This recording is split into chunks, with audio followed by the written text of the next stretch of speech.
All right. Well, let's talk about the new tax reform that's going into effect today. Talk to us about it's all not this. going into effect today. It's going Ohio into effect on Friday. Love it. Okay. You have a few more days. A good chance for everybody to prepare because this is the biggest tax change in decades in the state of Ohio. What's changing? So it's a $3 billion property tax overhaul.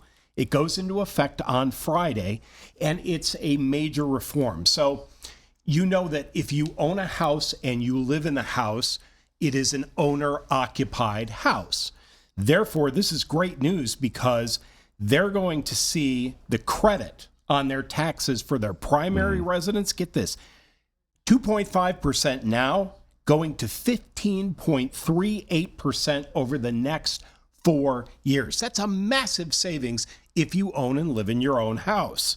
And by contrast, the 10% non-business credit for rental and commercial properties is going to be phased out to fund this increase. Yeah, that was going to be, the question there of, with that loss in stuff that would be going to the state for all of the things that property taxes feed into, where do we make up that deficit? Basically, well, and that's the big issue. And the big issue is for the local school districts that depend upon that property tax money to operate, which is why every day you hear another news story about a school district in the state of Ohio having to sharpen their pencil on their budget for the 26-27 school year.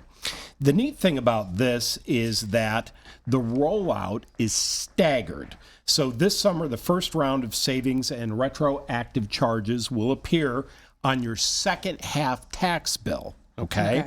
That comes out this summer. But the major structural changes, like the increased owner-occupied credit, and they've got this new school tax calculation that puts a 20 mil floor on school taxes, that will take effect for your 2026 taxes, which you don't pay until 2027.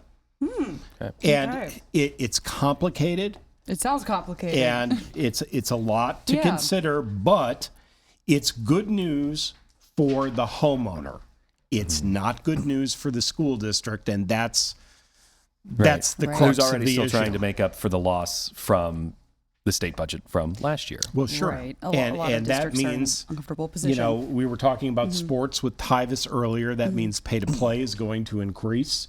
And that means that extracurricular, that's easy to say, right? Extracurricular activities will have to be funded either through public-private partnerships or, somebody's going to be hawking candy. Oh my gosh.